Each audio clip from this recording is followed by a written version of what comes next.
एक दिन प्रातःकाल बहुत से भिक्षुक बुद्ध का प्रवचन सुनने के लिए बैठे थे। बुद्ध समय पर सभा में पहुंचे, पर आज शिष्य उन्हें देखकर चकित थे, क्योंकि आज पहली बार वे अपने हाथ में कुछ लेकर आए थे। करीब आने पर शिष्यों ने देखा कि उनके हाथ में रस्सी थी। बुद्ध ने आसन ग्रहण किया और बिना किसी से कुछ कहे वे रस्सी में गांठें लगाने लगे। वहां उपस्थित सभी लोग यह देखकर सोच रहे थे कि अब बुद्ध आगे क्या करेंगे। तभी बुद्ध ने सभी से एक प्रश्न किया और कहा, मैंने इस रस्सी में 3 गांठें लगा दी है। अब मैं आपसे यह जानना चाहता हूँ कि क्या यह वही रस्सी है जो गांठ लगाने से पहले थी। एक शिष्य ने उत्तर में कहा, गुरुजी, इसका उत्तर देना थोड़ा कठिन है। यह वास्तव में हमारे देखने के तरीके पर निर्भर करता है। एक दृष्टिकोण से देखें तो रस्सी वही है, इसमें कोई बदलाव नहीं आया है। दूसरी तरह से देखें तो इसमें 3 गांठें लगी हुई हैं जो पहले नहीं थी, अतः इसे बदला हुआ कह सकते हैं। पर ये बात भी ध्यान देने वाली है कि बाहर से देखने में भले ही यह बदली हुई प्रतीत हो रही है, पर अंदर से तो यह वही है जो पहले थी। इसका बुनियादी स्वरूप अपरिवर्तित है, सत्य है। बुद्ध ने कहा, अब मैं इन गांठों को खोल देता हूँ।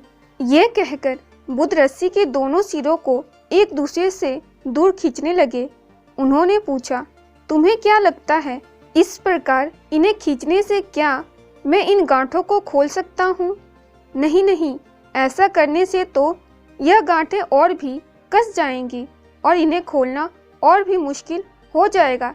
एक शिष्य ने शीघ्रता उत्तर दिया। बुद्ध ने कहा, ठीक है, अब आखिरी प्रश्न बताओ, इन गांठों को खोलने के लिए हमें क्या करना होगा? शिष्य बोला, इसके लिए हमें इन गांठों को गौर से देखना होगा ताकि हम जान सके कि इन्हें कैसे लगाया गया था और फिर हम इन्हें खोलने का प्रयास कर सकते हैं। बुद्ध इस जवाब से संतुष्ट हो गए और उन्होंने कहा, यह सही बात है।